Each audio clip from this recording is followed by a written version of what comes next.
I'm fighting Goliath inside the Amazon labor union, organizing at the world's largest online retail company. I'm Sarah Watson, director of the Murphy Institute here at SLU, and I'm thrilled to welcome Sultana Hussain, recording secretary of Amazon Labor Union, IBT Local 1, ALU. Before I introduce Sultana and we get into the program, I just want to thank all the folks here at SLU who worked to make this program possible, especially the public engagement team, communications team, facilities team, and the IT team. As I mentioned, Sultana is the recording secretary of the Amazon Labor Union. She spent 4 years onboarding, mentoring, and supporting thousands of associates before Amazon fired her for organizing. She is dedicated to building a militant, worker-led labor movement based on real-class solidarity. Sultana believes working-class unity is the most important force for change, not just against corporations, but all forms of oppression. She envisions a world where workers take control of their own futures, proving that when we stand together, we can challenge the most powerful institutions and win. Thank you for being here, Sultana.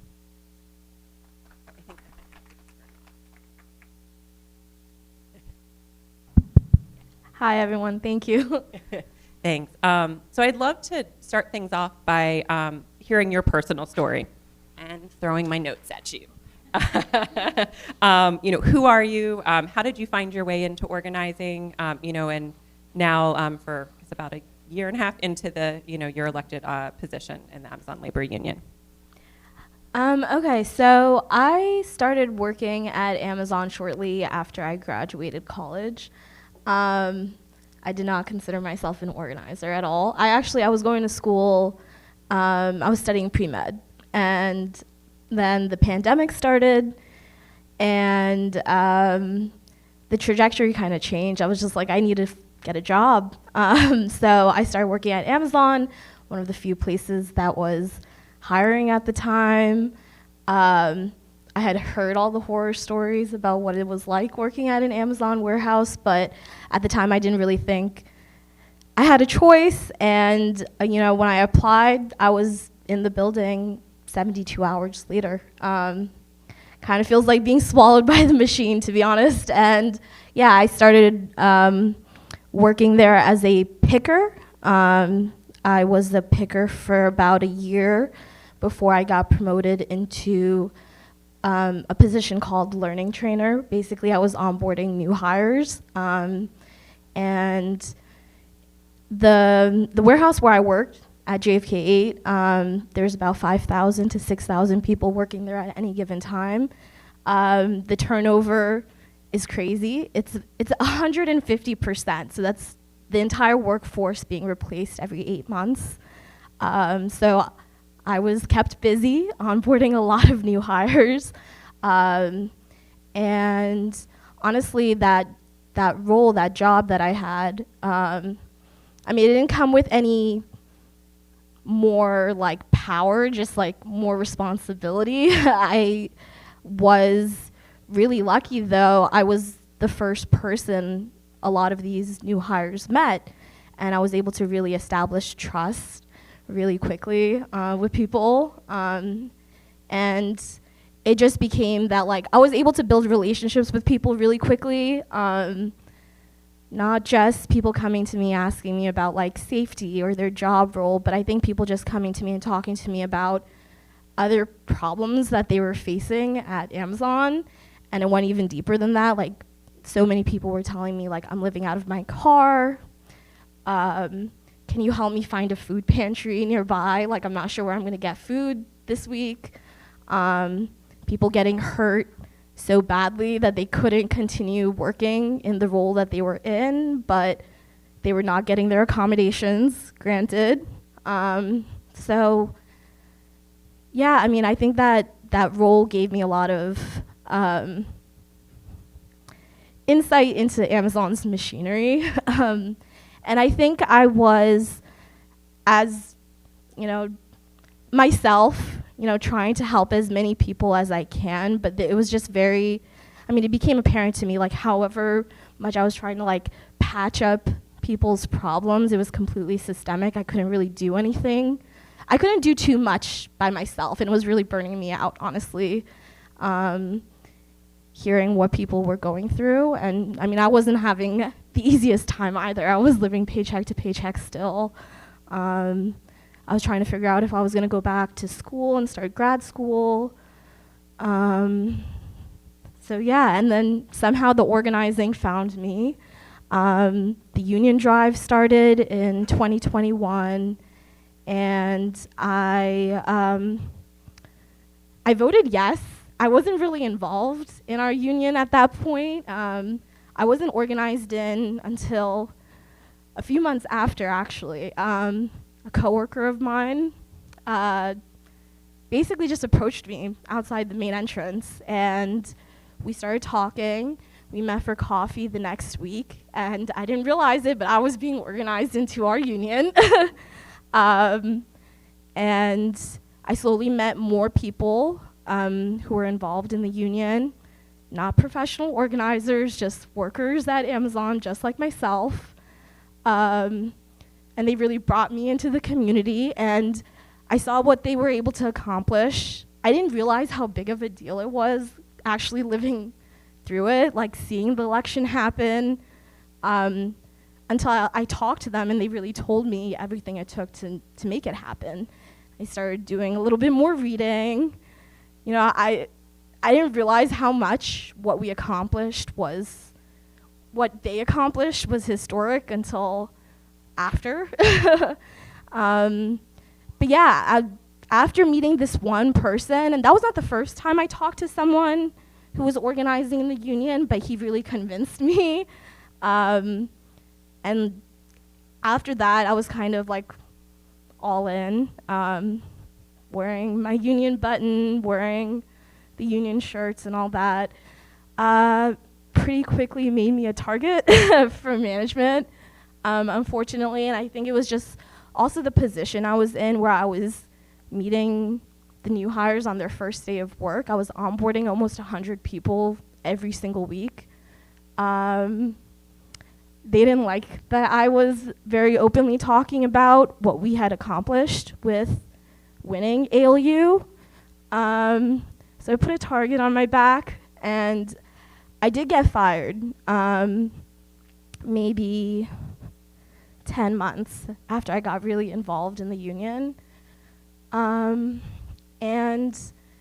my coworkers marched on the boss to try to get my job back, and they didn't do it because it was strategic or because I was special. It was just because that's what we did for each other, and I realized I never had been part of a space like that, where people will go out of their way to stand up for someone else and put themselves at risk of their jobs for someone else. And I realized, okay, yeah, this is not a space I can ever turn my back on. Even though I wasn't working at Amazon anymore. You know, I filed my ULP. I'm still fighting for my job back to this day. Maybe I'll get it in like 3 to 5 years, who knows? But I'm not really depending on that. You know, we're just like going to fight for our contract, and maybe one day I'll get my job back. But I think, yeah, I've stayed involved. And last year we had our first ever elections, leadership elections. I ran with a slate of really incredible people, a lot of them who were involved with that initial union certification election. And we won, so I've been in leadership since. And actually, we're going through another election right now. But yeah. Thanks. So I think before diving into some of the more recent actions that ALU has organized, I wanted to discuss your organizing philosophy and how ALU works to create real trust with coworkers and build solidarity. In a co-written April 2025 Convergence article, you define solidarity as, quote, network trust in the context of a shared purpose, end quote. Can you break down what that looks like in practice? Yeah, I think building trust is probably the, like, with our, you know, with each other at the workplace is the most important and like foundational part of what we're doing. there's a lot of skepticism about what it means to be part of a union and what it means to win. You know, people ask me every day. It's been 3 years since, almost going on 4 actually, since that union certification election. We still don't have a contract. And it's trying to explain to people what it means to take on something like Amazon, a company like Amazon. And then building trust is just like, you're not really going right in with like, this is what you have to do. Like, we're going to take these collective actions and you have to be involved, but really making sure people understand like we have each other's backs and that we have to do more and take risks together to change anything. And building that trust is very slow. It's a very slow process. It's a lot of one-on-one conversations, checking in on people, genuinely getting to know people and like what their struggles are and what their needs are, and actually trying to support each other in like a real way, not just like an empty promises kind of way of we're gonna hypothetically win these things in the future, but we're gonna fight for them now, and really just hold to your promises and hold to your word to each other. I think that's what building trust looks like, and that's how you build real solidarity. I think in terms of people understanding the class struggle and what it is that we're trying to build in our union, that comes with time. And I think it comes after you actually build that trust with somebody and build that genuine relationship.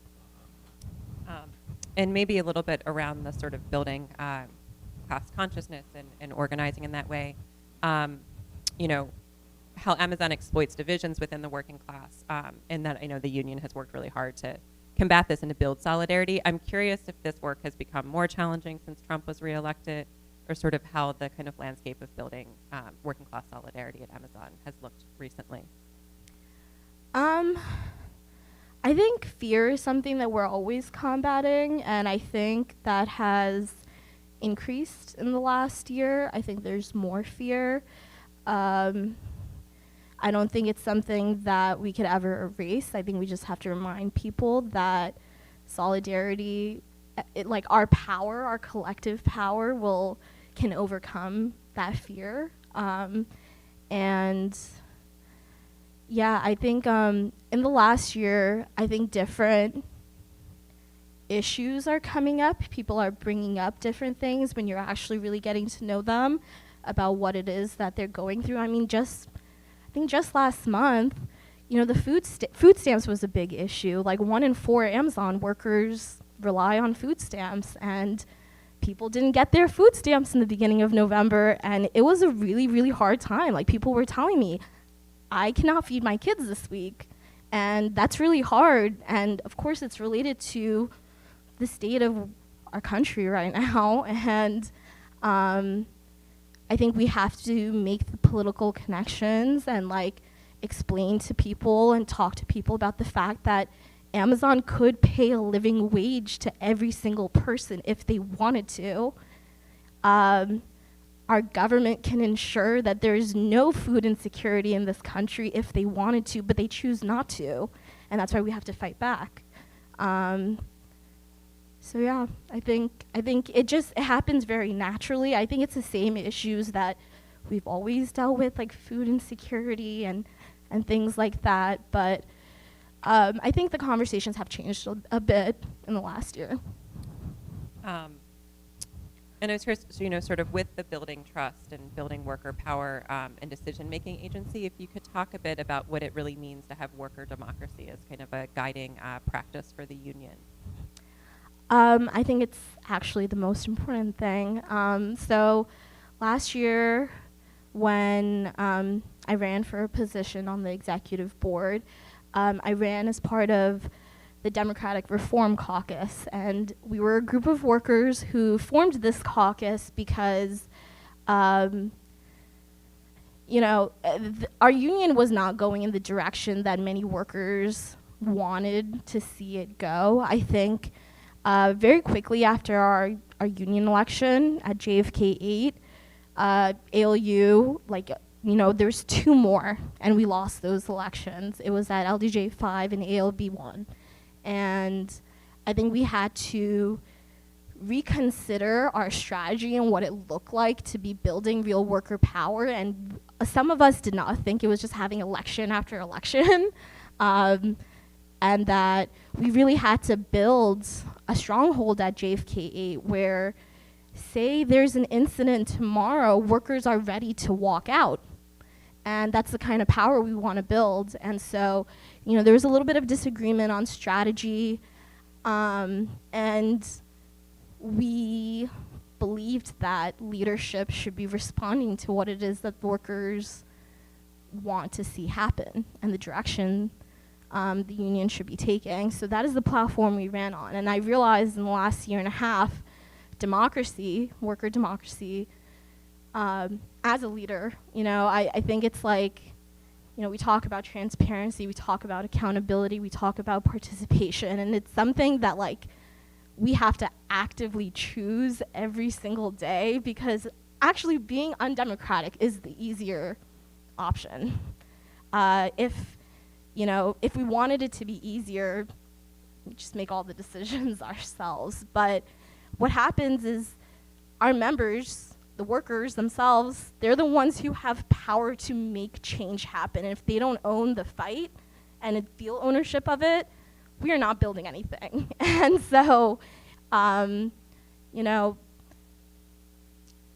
we really believe that, I believe that democracy is the foundation of building real power. And in practice, that just looks like making decisions in worker committee meetings and bringing the voices of people who normally are not heard at the forefront because they're the most important, and just choosing transparency, choosing accountability, holding each other accountable all the time. I think that's really hard to do. I think it's harder to hold the people you work with, the people you're close to, accountable. I think that's much harder than holding your enemies accountable. So, we make that choice that we're going to do that every day. And it has led to us growing as a union so much in the last year, in terms of, our members who are not getting paid to participate in our union, feeling real ownership over the strategy and the direction that we take, and being ready to take the risks that are necessary to take on a company like Amazon. And I think kind of with the democracy, I know that the union has done a lot of work around language justice within the union, but also, something that's translated to trying to hold Amazon account to language justice. And I wanted to know if you could talk a little bit about sort of what that fight with Amazon looks like, or where there's been, successes on that front. Yeah. So Amazon does not translate anything, not from policy to trainings. And JFK 8, this 5,000 person warehouse, it's very much like a microcosm. It represents New York City working class. So it's very, very diverse in terms of languages spoken there. And, Amazon, I think the only time they ever translated anything, this is crazy, by the way, right before the union certification election, they translated all of the union busting posters that were hung up everywhere. Those were translated into multiple languages, and we're like, this is crazy. I was learning trained. I was training workers in languages they didn't understand, a language they didn't understand, and I would ask, why can't we do this in multiple languages? This is one of the wealthiest companies in the world. They can translate stuff.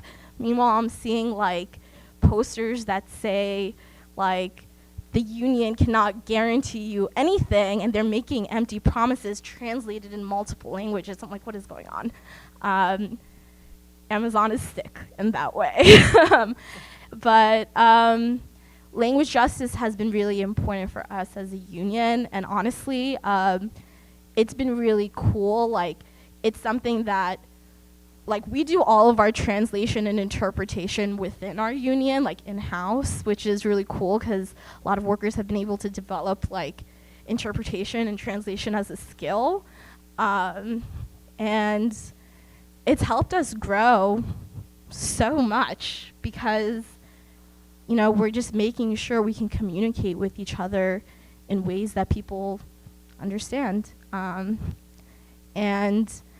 within as a fight, like a campaign of trying to force Amazon to do the same, a few years ago, I think this was like 2 or 3 years ago, a warehouse in Kentucky called KCVG, they led a really successful language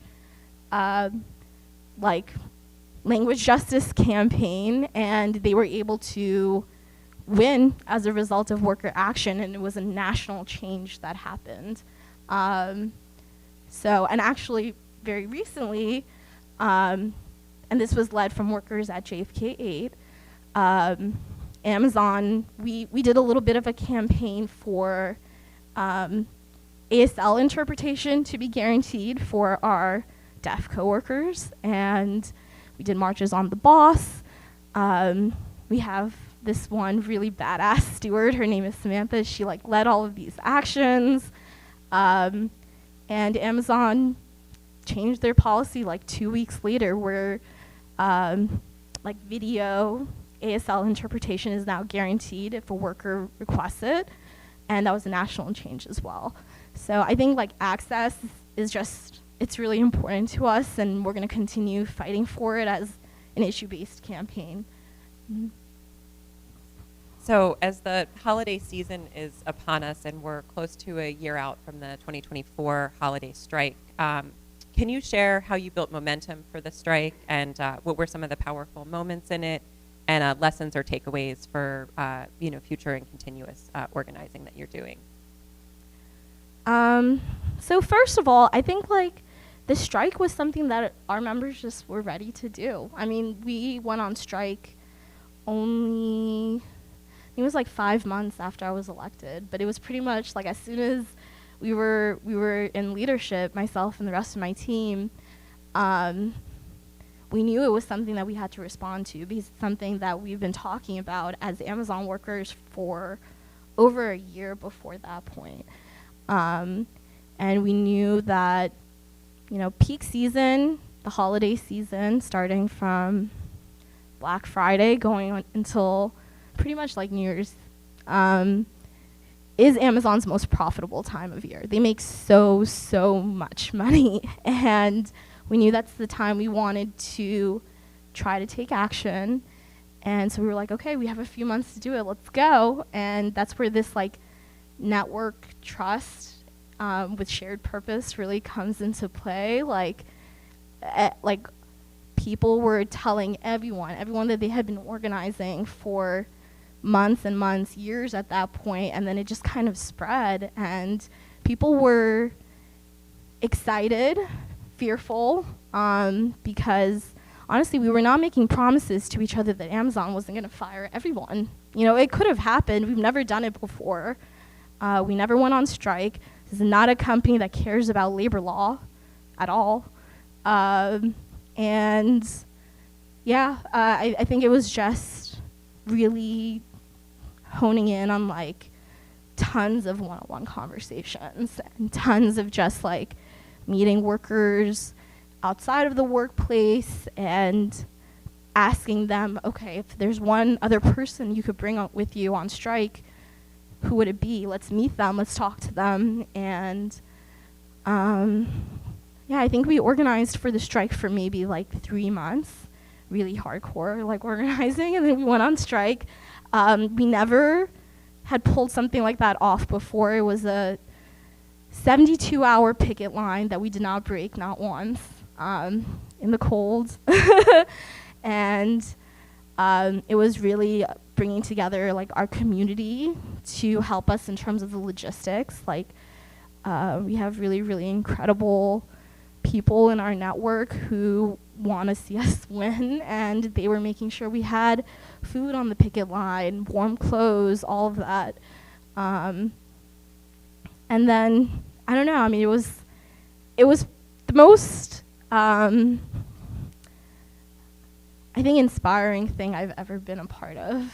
I think every single person there knew that they might be fired the next week, and people were just like willing to take that risk and willing to take a stand.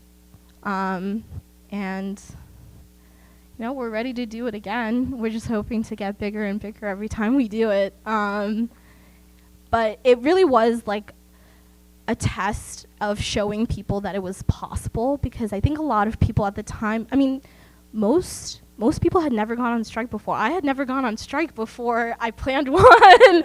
So, you know, it was really a test to show people this is possible, we can win. Not a single worker got fired. Actually, workers got fired, but then we got their jobs back. So it was crazy with back pay and everything, and it was our stewards and our worker leaders really defending each other to management that we were able to get everyone's jobs back. Amazon was trying to fire people on a technicality of like they ran out of their like unpaid time off, which they're not allowed to deduct when you're on strike. So, and it's like an automatic system thing. HR was saying, well, it was the system, and we're like, you guys, you can't blame the computers. And this is something they do very frequently, is just like, that's why like technology and surveillance and all of that is such a big issue that we talk about a lot in our union. But yeah, it was just like blaming the system. We're like, fix it. And people would not leave until their coworkers were reinstated. So it was basically like taking over the main office in groups to get people's jobs back. But we got every single person's job back. And now there's people who we talked to about the strike last year who did not go on strike because they were worried, they were scared about losing their job, who now ask me, when are we going on strike again? And I'm like, we're going to do it. When we're all ready, when we feel like it's time, we're going to do it again. And that's all, you know, that's the whole plan really, is like we just have to keep growing as a movement. There's more and more facilities that are organizing. Last year's strike, it was 8 facilities across the country, and next time it's going to be more. So can you, from a worker perspective, talk about what the holiday season is like for someone who works at Amazon, and maybe with that sort of on a regular day-to-day, the level of surveillance, sort of what it is to be surveilled as a worker at Amazon? Yeah, absolutely. So peak season, so these 6 weeks, it's mandatory overtime every single week. So mandatory overtime usually ends up being an additional 15 hours a week, sometimes 20. So everyone's working 55 to 60-hour weeks every week. The volume just goes up so much, so the pressure to work fast is really there. And injuries skyrocket. The shifts get a little longer as well, so people are getting less rest in between their shifts. So it's really exhausting. Research shows that like injuries are skyrocketing because of the pressure to work faster, the longer shifts, the less break time in between shifts. So it's really grueling. And the fact that it's mandatory, I mean, a lot of Amazon workers have families or they have another job and they are forced to work mandatory overtime. So it just really messes with people's lives. And we've done a contract demand survey maybe a year ago, and amongst the top 3 is getting rid of mandatory overtime. It could all be voluntary overtime. If people want to work extra, they can. But so many people I know who have gotten injured while working at Amazon, it happened during peak season. And then in terms of like the surveillance on a day-to-day, I think that's where the role of technology inside the warehouse really comes to play, and like what a worker's day-to-day is like at Amazon. Every single product you touch is scanned and tracked by the millisecond. So they're tracking how fast you're working. Yeah, like really down to the second. And workers are ranked against each other. And basically the bottom 5% is written up every single week. So you're competing against your coworkers to not lose your job. And it's really difficult. I mean, people can't even go to the bathroom without being like, oh my God, it's already been 6 minutes. I have to like get back to my station before I get time off task. And 15-minute break times are scan to scan. So if you don't scan your item right away when you come back, you could get a write-up for that. So it's just an atmosphere that is very, very competitive because of the way that they surveil workers. It creates that unsafe environment because of the pressure you feel to just work really fast. I mean, most injuries at Amazon are musculoskeletal, and that's a result of doing repetitive movements so frequently that you just end up with these debilitating injuries that affect your ability to work ever again. And it's more than just the cameras, and but even the cameras are kind of crazy the way they use them. I know for Amazon drivers, they have a camera inside these vans that are tracking people's respiratory rates and like things like that. It's crazy. And we know that like Amazon is selling the same surveillance technology to police departments and militaries around the world. So it's, it starts in the warehouse, it starts with inside the Amazon vans, and that's how they develop this tech. One kind of leading into this, I know Amazon also collaborates with local law enforcement to suppress worker organizing. And, to quote from Tamara Lee and co-authors, as far as the way that Amazon works with its own workers, right, to demand a kind of near carceral obedience is well documented. And I'm sure many folks remember the Amazon delivery driver who was aggressively arrested by NYPD in Queens last December, trying to join the strike. And you've kind of already, kind of gotten into this. I also know that you've, personally experienced aggression from local law enforcement acting on Amazon's behalf that resulted in arrest and charges in Garner, North Carolina last February. And I guess, if you could sort of, drive in a little bit more to sort of the way in which that Amazon works with law enforcement and also sort of, acts as its own, sort of militarized sort of presence for workers. Mm-hmm. Amazon, like, they act like they're like a private state, and that they could just like deploy their forces on us. And like NYPD has been used multiple times against worker organizing in New York, and that goes back to when the union drive started in 2021. And no matter how much you assert your right to be on property, they do not care. They will say it's trespassing, and the police exist to protect Amazon's property, apparently, because no matter how much you tell them, how much they talk to you, like afterwards we've gone to court and everything has been dismissed multiple times, and it just doesn't matter. Like, we want to assert our right to organize. We don't want to be arrested in the moment.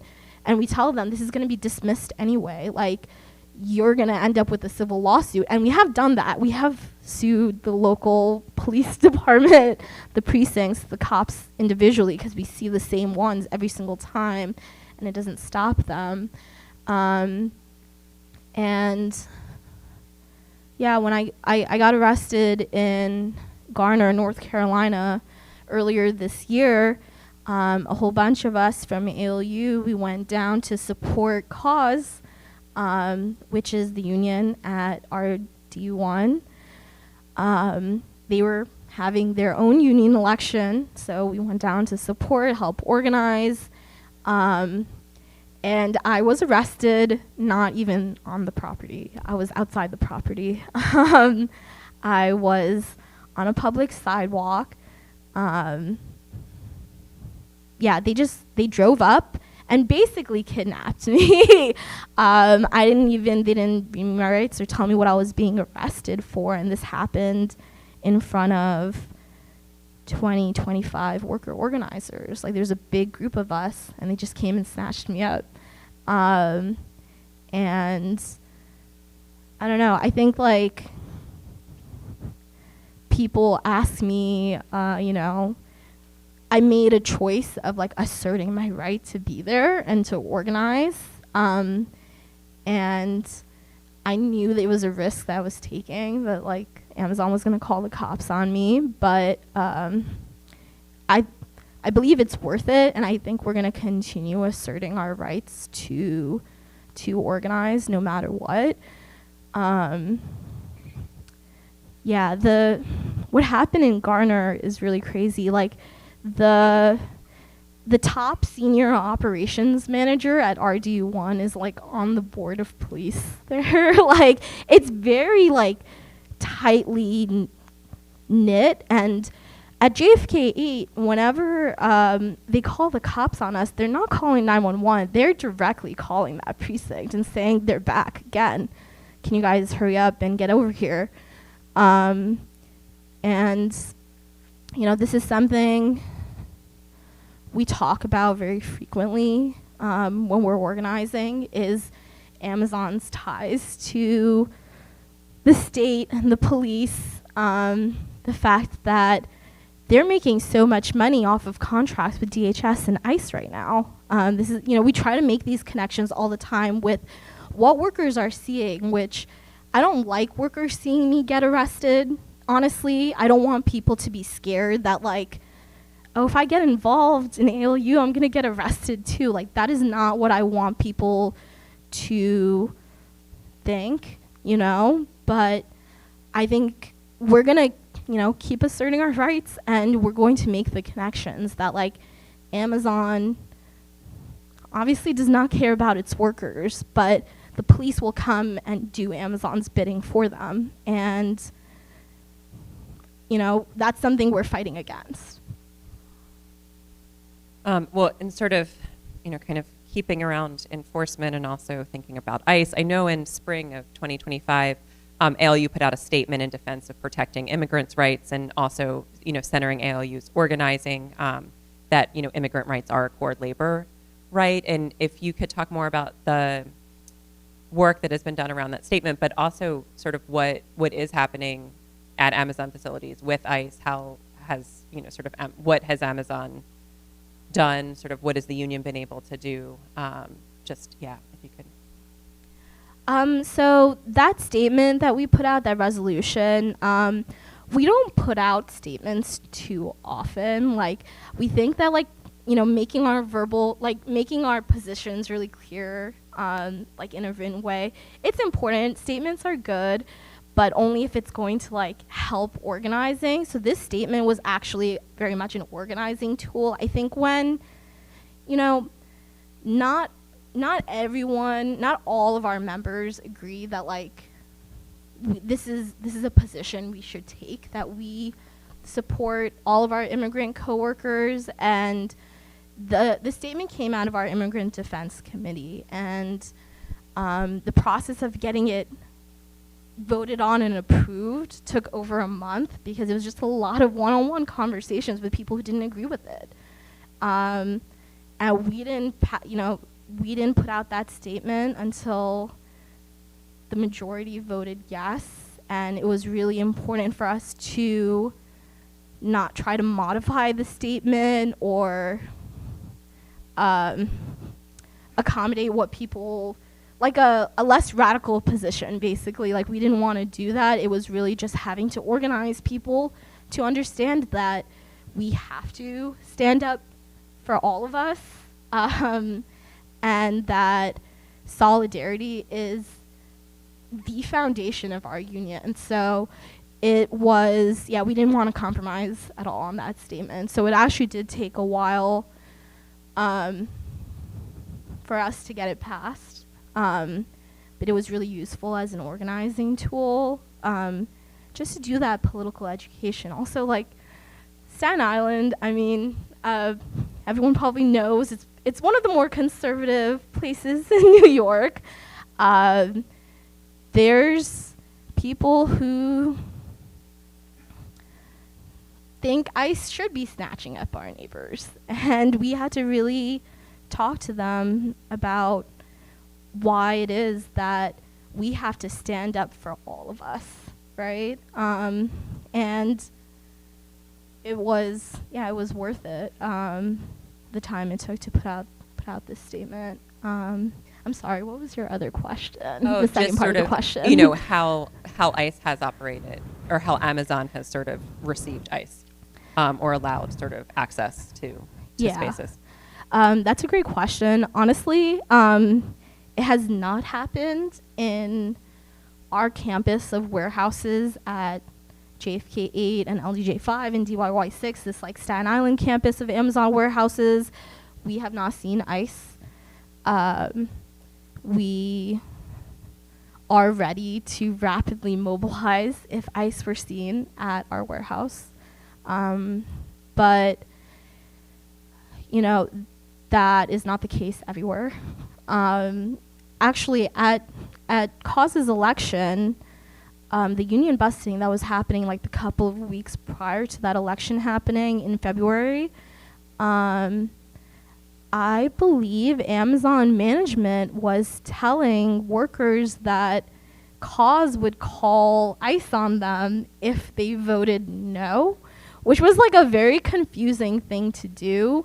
But I think they were just trying to pit workers against each other. And Amazon really actually depends on us being divided from each other. And so they were, using that as a union busting tactic, which is really disgusting, actually. And I believe, I think ICE has not, gone inside any facilities yet. But I think this is a topic at the top of everyone's minds, and we're just ready to fight back if it were to happen.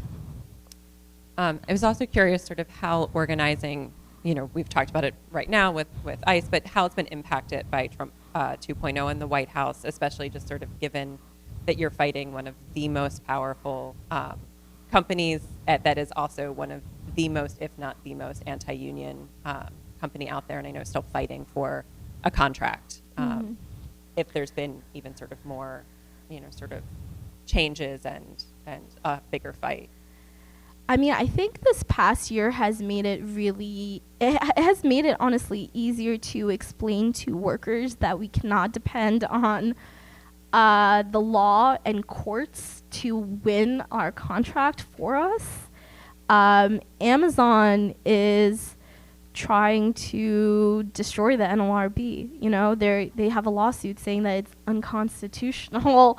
They're trying to rip up 100 years of labor progress in this country. And that is at the top of our minds. And, I think, like, in retrospect, we talk about this. A mistake that we made in ALU, I think in the first year, was depending on the courts a lot and depending on the NLRB or whatever to fight for us. And I think this last year, it's been easier actually to have conversations about what building real power looks like.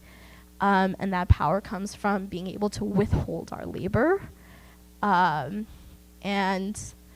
kind of shifting away from like the legal framework.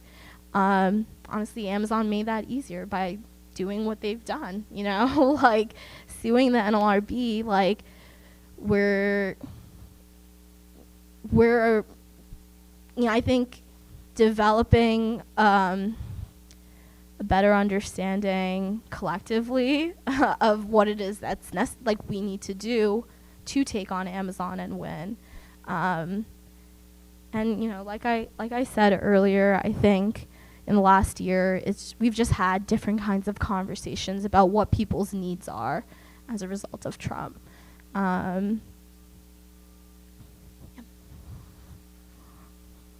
And so when, you know, ALU supporters or allies or other labor movement folks, you know, ask how they can support the work of ALU and support Amazon workers, I'm sure it's a question you get a lot. You know, how do you respond? And I guess with this, you know, are there current organizing efforts that you can share or any requests to kind of put out for other labor folks?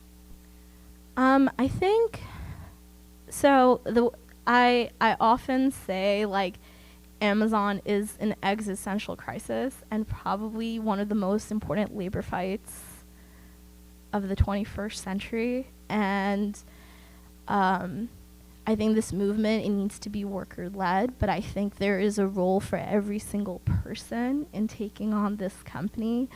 And, you know, one day I think we're going to be ready to call for a boycott. For example, I don't think the moment is now, because I think 1 in 25 people have an Amazon Prime subscription. Like, how much of an impact can we make by like maybe a few hundred people not buying from Amazon? And also, like, we're gonna have to like basically boycott the internet too if we're boycotting Amazon. So it's just like, it's a very complicated thing, but there is a way for every single person to support the movement, and the workers are on the front line of this fight. I think they're the ones who are taking the biggest risks by taking on the company, and there's a role for everyone. And right now, so I mean, we have, first of all, like, we have this program. It's called Solidarity Membership. And one, it's a way to like financially support our organizing. We are still very, you know, despite I think our affiliation with the Teamsters, we're still very grassroots. Like, as a local, we don't have any dues paying members. Everything is, all of our dues are voluntary, and we're functioning very much as like a grassroots organization. So one, it's a way to like financially support. We, every couple of months, we do like these these Zoom forums where people can talk to workers who are involved in our union.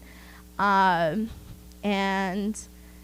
you know, it's invitations to our events, our rallies, our speak outs. And like I said about the strike, like, we could not have pulled that off without our community being there to support us for a 72-hour picket line that we did not break, not once. Like, we could not have accomplished that without an incredible community. So there's a lot of like very material ways to support us. And then I think it's just like continuing to agitate about how horrible Amazon is. Like, we have to educate each other, and I think that's a way that like everyone can participate. Like, talk to your people, talk to each other about what Amazon is doing, and yeah, just continue to agitate on it.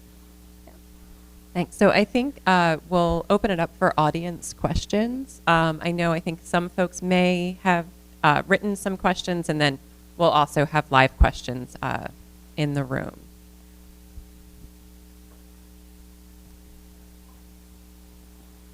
And sort of while I'm taking a look at these, Sultana, if there's anything else that you want to add, or anything else that I kind of missed in questions for the folks here, please feel free. I'm going to take a look at what's come in.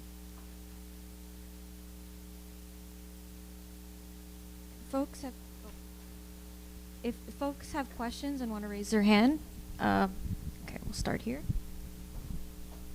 Hello, my name is Hakeem. I'm with the Worker newspaper. I really appreciated your presentation and connecting the economic and political struggles and showing how they're interrelated. I know there's been more and more discussion across the country about a general strike and like what this is and what this would look like. I'm wondering if this is something that has come up that you've heard of at JFK 8, what workers think about it, what the union thinks about it, if it has come up. Thank you.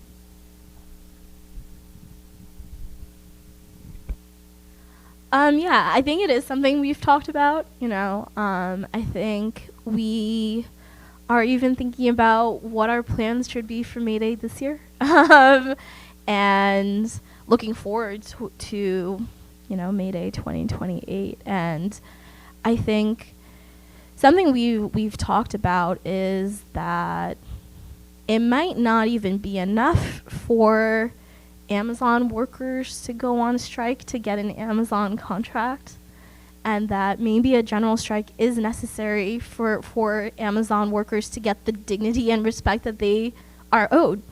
And it's something we are definitely talking about, and what it's going to require. I don't think it's even necessarily just a coalition. I think it's going to be people feeling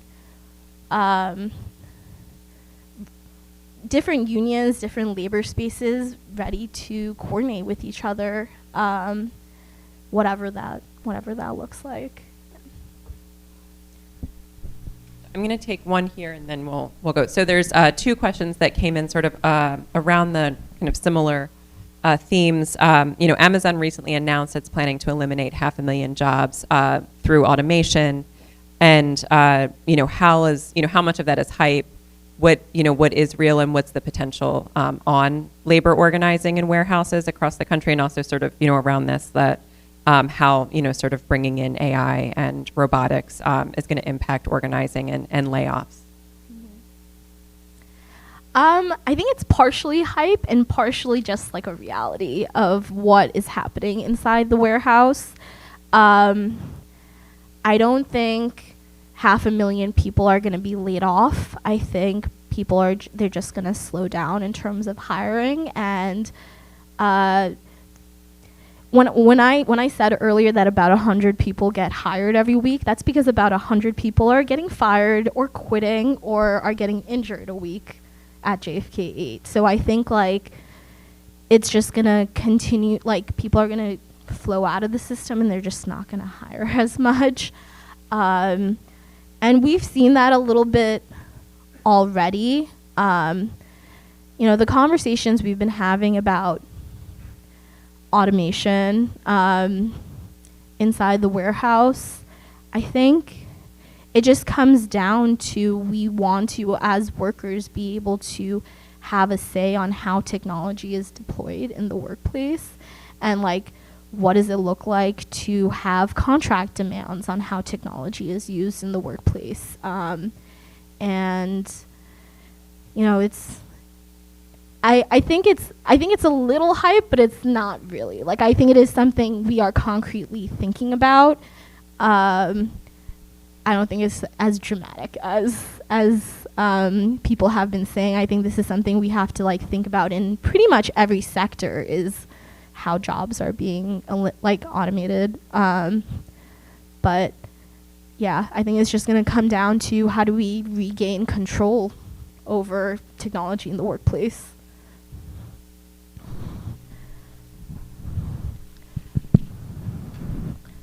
First, congratulations on your work that you were able to. Two questions. One, how about solidarity shaming? Every time I see one of those goddamn stupid phallic rockets take off with celebrities on it, those celebrities should be publicly shamed. They're paying to ride, they're paying your oppressor to ride on a joyride to nowheres. And I find it abominable.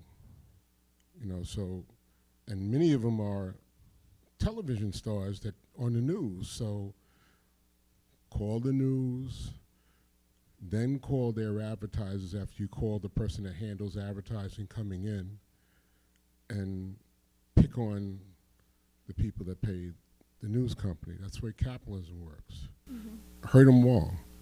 Secondly, I've taken it upon myself because, I come from a union family. I don't like to see any of this crap that's been going on. And I try to talk to, anytime you ring a bell and it's an Amazon person, first I get mad because when I brought it on eBay, it didn't say Amazon, so I'm pissed. Because I don't support non-union bullshit, so I try to talk to some of these workers. And unfortunately, and maybe we can tie this to the mayor's campaign about affordability, you have people that are saying because they're so close to the edge, they figure they can't afford to pay union dues to pay their rent, and they figure it's like a burden on them to pay union dues. Okay, so if you can kind of educate that and work on that, or what are you doing to do that, and what can I do besides getting upset and yelling at my neighbors? Okay, so the first question, I think we are definitely trying to think of more creative ways to use media and public pressure on Amazon. Amazon actually does care about its image. And, something we were just thinking about is the fact that, like, Bad Bunny is now partnered with Amazon, and they're working together to build charter schools in Puerto Rico, which is a frightening thought. Pretty terrifying that Amazon is going into education. And I mean, that's the scary part about Amazon is, like, they're going into healthcare right now too. Like, they're just going into all of these different spaces. It's not even really just a retail company at all. But that's where most of the workforce is actually still in the logistics and retail. So I think trying to get celebrities openly boycotting and refusing to work with Amazon, I feel like can be a powerful thing, more so than, like, trying to figure out how many individual people are, like, refusing to use Amazon. So it is something worth thinking about.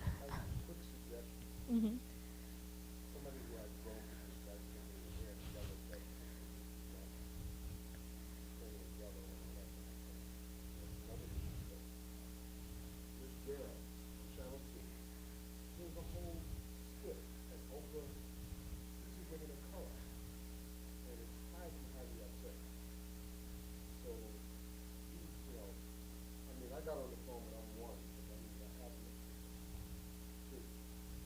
Go after them, and one of the advertisers was take a oath sometime. I got them to pull crap off the news during the war because Quakers are anti-war. And they had a whole thing of wearing gas masks, but nerve gas is nerve gas to go to the skin. So what's the gas mask going to do when you got short skin? What they're doing is a propaganda.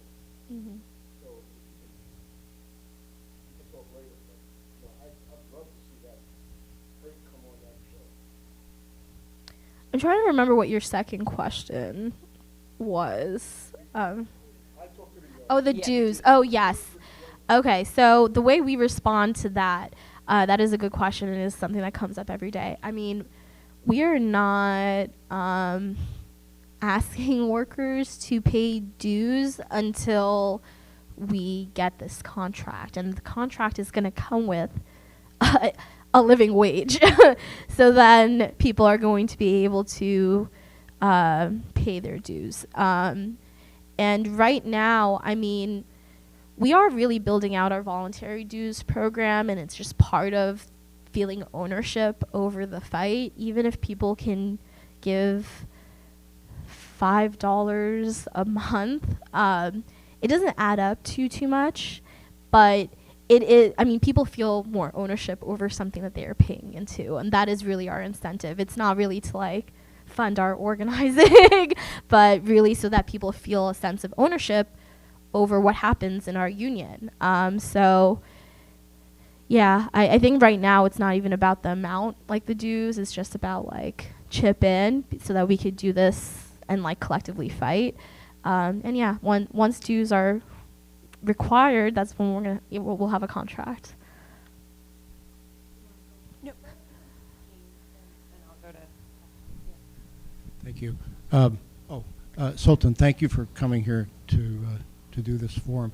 I teach issues in organizing here at CUNY, and we have followed and tried to do some diving into the Amazon organizing program that you're involved in, and we've talked a lot about the algorithms that the company uses to separate workers. The great organizer Jane McAlevey defined union busting as preventing workers from talking to one another. So, as like a basic, that's the definition. So I have two questions. One is, can you comment on that, number one? The second question is, going back to the strike, it's not clear to me, here's the question. When you set out to go ahead and conduct the strike, what can you tell us were the strategic objectives of doing that? And number two, when you assessed how the strike occurred, were those objectives met? Anyway, that's the question. And again, thank you again for being here. Thank you. Okay, so first question. I do think that Amazon uses worker isolation as their main tool of union busting. I think workers are kept very isolated in terms of like the geography of a warehouse and like how it's functioning. When I was a picker, the closest coworker to me was like 25 feet away. The warehouse is, I think, like 18 football fields big. Like it's enormous. And because you're working so fast, it's not like you have time to get to know your coworkers. You have 15-minute breaks. Most people literally just stay at their stations because it's not worth walking to a break room that's several football fields away to take your break and then have to come right back. So it's a very isolating job. Also, the turnover makes it so that like one day you'll be building a relationship with someone, the next week they're not at work anymore. And yeah, I mean they intentionally create division, as we saw in like the cause election, I think, trying to get the immigrant workers to be scared of the union because apparently the union was going to call ICE on them. So, and then I think they try to, the racial divisions and like even the gender divisions in the workplace. I think there's a very clear racial difference in terms of the workforce and the management, and that's very intentional that they do that. And I think the way they do not, I think the majority of people at JFK are women, actually, and women tend to be the caretakers in their family. And Amazon, the kind of like schedule that they have, like how scheduling works, how time off works, does not make it easy to be a caretaker in your family. And that impacts women more, besides like sexual harassment being rampant and all that, and them not caring about it. So it's just a lot of divisions. That is how Amazon tries to keep us, like, as a workforce, divided from each other, isolated from each other. And I think what our union is doing the exact opposite. Is like, despite our differences, we are all unified and we have a lot more in common than we do in terms of like our differences. And our differences are actually what we bring to the table as a collective. So that's, I absolutely think that is like the main way Amazon union busts, and we combat that as a union by doing the opposite and building solidarity. Sorry, what was your second question? I'm doing terrible. What were the objectives of the strike, to the extent you can talk about it? Because sometimes you don't want to talk about that. It's an internal strategic dynamic. I get that, and I've been part of strike. So, but what were the objectives of the strike? And when you assess how the strike went, did it meet those objectives? Like, did it expand the number of people participation, for example, which obviously would be key? Anyway, whatever the answer is. Thank you. So, I mean, it was a ULP strike. So, like, in terms of, like, what we were telling the media and stuff, we're saying, like, Amazon has refused to come to the table in over 3 years. That is why we are going on strike for their labor violations. And I think strategically for our union, it really was, the goal of it was to show people that they should not be afraid of collective action. We just know we have to continuously ramp up. We're going to have to continue doing minority actions, because otherwise just the turnover rate is like, we cannot wait until we have a super majority at JFK 8. The organized, it just won't work for us because of the high turnover. Like, I am also a student of Jane McAlevey. I do think, like, super majorities are important, but just the way, like, Amazon is intentionally designed with the turnover, we're going to just have to continue to do minority actions to show people that it is possible to do. And like I said earlier, like, a lot of people did not go on this first strike, and those same people are asking me all the time, when are we going to do it? And they're ready to go, and I think they had to see other people do it to see that it's possible. One, that it's possible. Two, like, we will fight back against any retaliation that happens. And three, that it did have an impact on Amazon. And see that, like, withholding labor, taking action collectively, it works. And we just have to do it. So it was really just, like, a demonstration of what was possible. I knew that, I think we all knew, like, we were not going to get any real concessions. In terms of, like, we weren't going to get our contract, but we also know we've won things already from taking collective action. So this was really, the purpose was to show each other that this is something we can do and we can win. So I'll read one from the written questions. How do you build momentum through deep worker-to-worker organizing in a company with such high turnover? Great question. I think it's really just expanding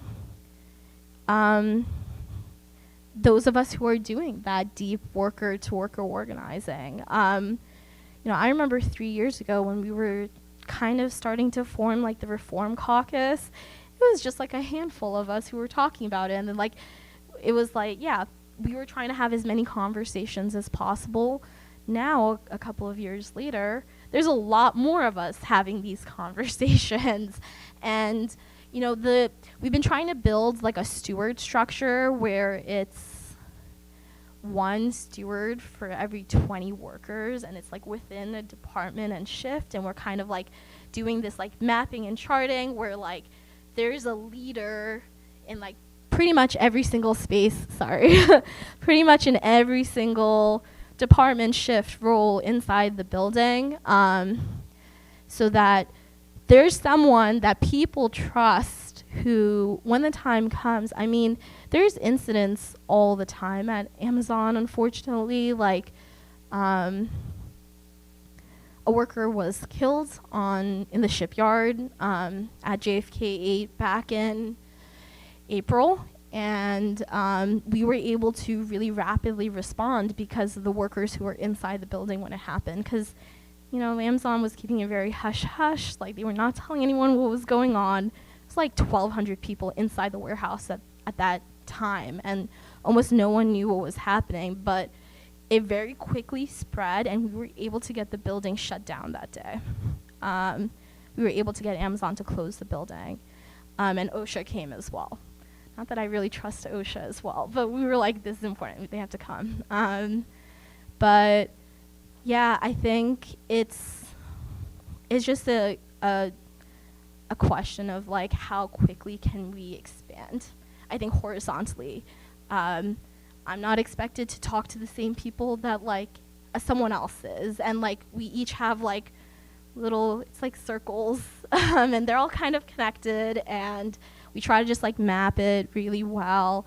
I think it's also going into the different communities at JFK. People very naturally form their own communities, and it's often like language or ethnicity based, or I mean, there's a very strong smokers community at JFK. Like it's a group of people who every single break they're outside, no matter the weather, to smoke their cigarettes, right? And that's a very tight-knit community of people who know each other really well. So just really mapping it out and trying to build committees out of it. Like this year, we've established our Haitian worker committee, our Arab worker committee, and our Latinx worker committee. And as a result, our union has, like, these were communities that like I might not be able to tap into myself, but someone else can. So it's really developing that leader who's able to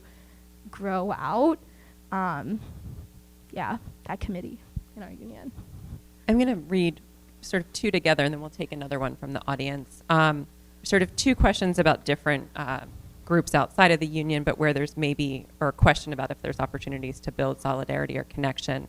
One asks about folks that end up being middle management at Amazon, and if there's, opportunities for them to organize and, for them to understand the union's impact and importance. And then also the small businesses that rely on Amazon to sell their goods, if there's been any sort of coalitions or support or conversations that kind of come from folks that are in that position and sort of, in some way stuck working with Amazon that way, or making the choice to sell as a small business owner.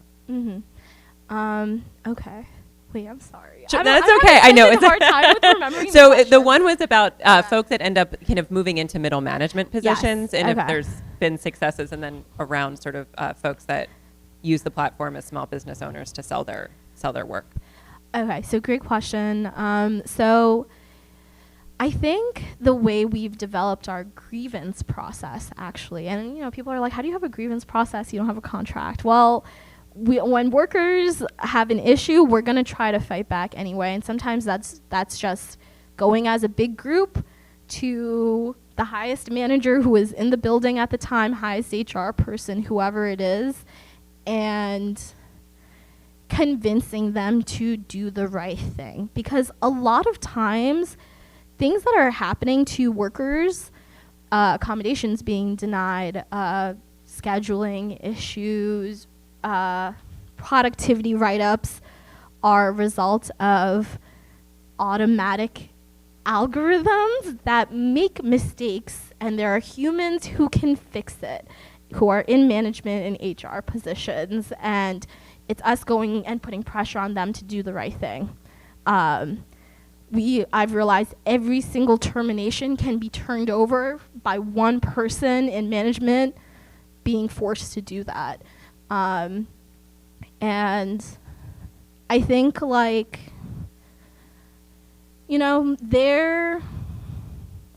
when we do marches on the boss and all that, we're putting pressure on them because they're the ones who are in contact with the executives in Seattle.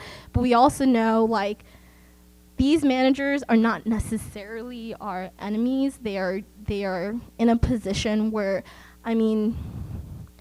they have no choice but to give automatic write-ups to the bottom 5% of workers every single week. And we try to take advantage of the guilt that they feel. Because workers will have relationships with their managers. So often people will tell me when I'm trying to agitate them about the job, well, I have a good manager now. Like, I like my manager now. My manager looks out for me, whatever.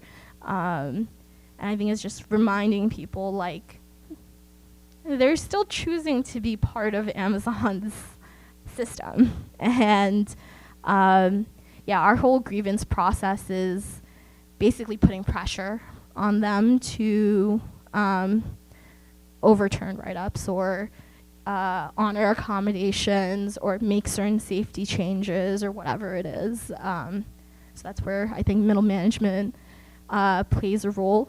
Actually, after the strike, we really took advantage of the fact that, like, middle management was very confused about the whole UPT situation, on the directions they were receiving from Seattle versus what we were telling them. Because I think we've become experts on policy, so we tell them, you are violating your own policy. Like, this is a violation of Amazon's policy. And I think that's how we were able to get a lot of people's jobs back.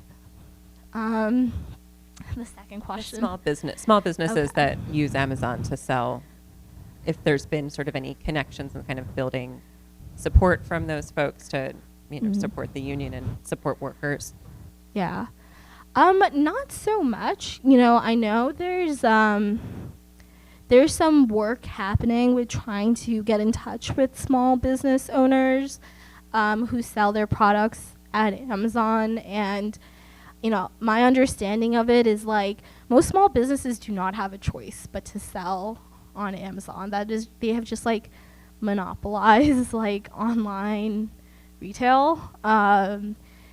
And I think there is a lot of potential for working together and, like, building a coalition. I'm going to take another one from the audience, and then you have to check on time. I know there is an event after our event in this space. So we can, okay.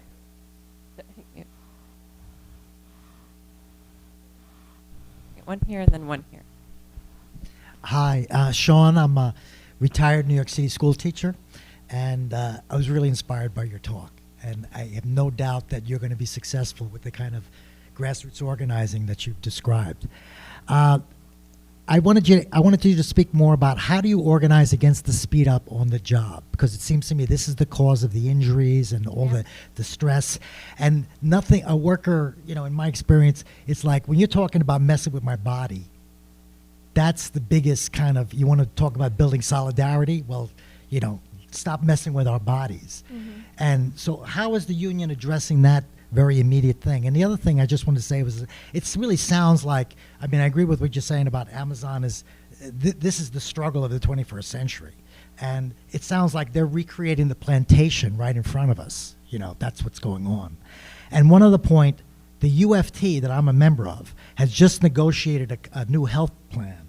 And their market, part of it is that Amazon is going to be the pharmacy for, it's not just the UFT, it's all the municipal labor unions. 750,000 municipal labor workers are going to be part of this plan where Amazon is going to market their prescriptions. So that's like a real conflict of interest, it seems. Yeah, definitely. I think we're gonna have to, like, create pressure campaigns to keep.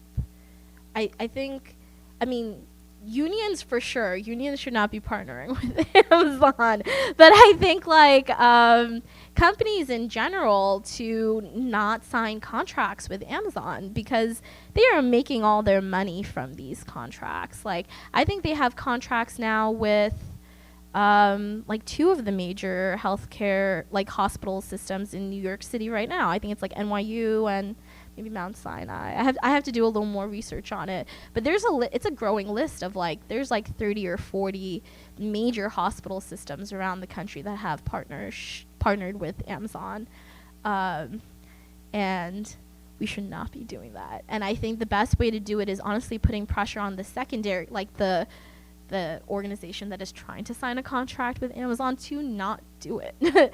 Don't do it. I'm sorry, what was your first question?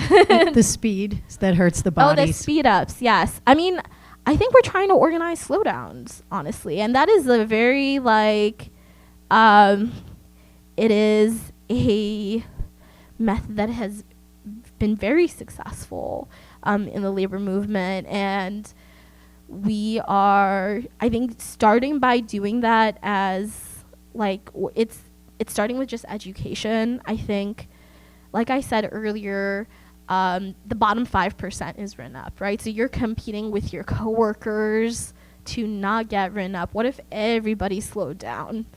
And these are the things we're talking about, like, you know, talking to workers. I get it, you're really fast and, you know, you want to do a good job, but what about your coworker who is differently abled in your same department who is going to end up with the write-up if you're going really fast? And talking to people about your right to refuse unsafe work. There's a lot of pressure at Amazon. There's a lot of equipment. There's conveyors. There's all of this machinery. This machinery is breaking down constantly, right? And there's a lot of pressure to keep working even when, like, the conveyor system is down, for example. And our stewards have been telling people, well, actually, it's an Amazon policy that if the conveyor is not moving, you shouldn't be continuing to put boxes onto the conveyor. So you should actually stop packing when that happens. People will say, oh, I didn't know it was policy because my manager tells me to just keep working and stack the boxes next to me on the floor while the conveyor is down. And so it's just really telling people, like, you actually have the right to work safe.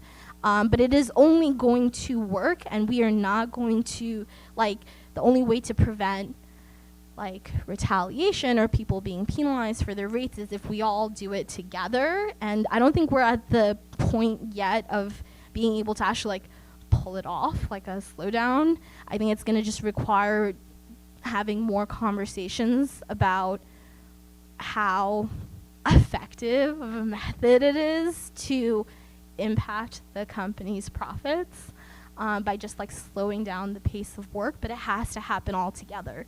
So that's why, or honestly, it could happen within a department even. So that's why we're just trying to really map and chart. It's so, like, if we have an entire department that is ready to slow down the pace of work more safely, prioritize safety over rates, then we'll do it. So it really is just, like, a lot of education right now.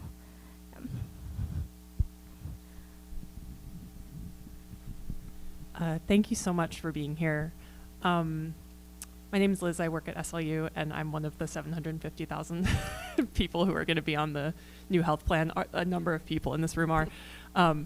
But I wanted to go back to the question about turnover because, I mean, that's like such a difficult thing to try to tackle because relationships and worker education take time. And I was just thinking about it, and it's like, when you have that much turnover, what you actually have is a large class of people in New York and in many other places who are either a former Amazon worker, a current Amazon worker, might become an Amazon worker, or know an Amazon worker or a former Amazon worker. And you're talking about a precarious class of people, right?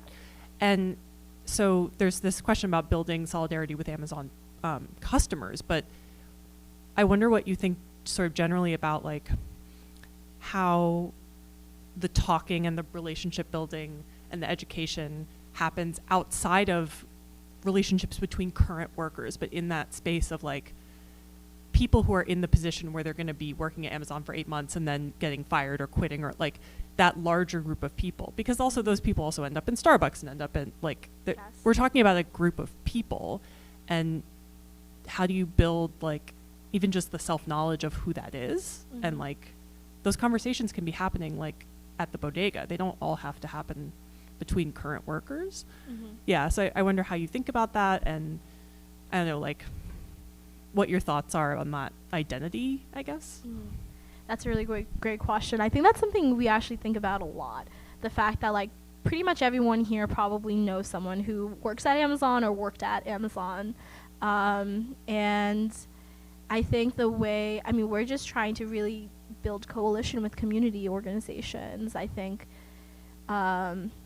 faith-based organizations, I think, like you said, like even going to like the bodega, there's probably someone there who like knows an Amazon worker. And door knocking in New York City is really, really hard. But we've done some mapping, and we know like in Staten Island, there are definitely certain neighborhoods where there's a ton of JFK 8 workers. So we've done events in these neighborhoods, family-friendly events, so that people can come and bring their kids, and everyone in the community is invited. And we know this just because, like, as we've mapped out, like, there's a lot of our leaders, like, living in these buildings or wherever neighborhoods. So I think we're just trying to really build with the communities where our workers live. And yeah, I think just connect with organizations that are in our neighborhoods. I think tenant unions and even worker centers that are organizing workers in a different sector. Like, you're right, like someone who is like, and also the worker education we're doing, like we know, like if they leave Amazon, they are going to take those same lessons somewhere else, to wherever they're working next. So it's just really building this like class consciousness across, like this population of workers that are going from, jobs like Amazon to similar kind of jobs. Yeah. Great. I think, are we probably at time? Or if there's any like kind of one last question in the audience, we can probably take that. Otherwise, we'll wrap. And thank you, Sultana, so much. Thank you. Go out, get a Solidarity membership, give that to someone for Christmas or for the holidays instead of buying something on Amazon. We have a merch store, too, that goes directly to fund the organizing. So get your Christmas gifts from our merch store. And thank you all for being here today. Thank you.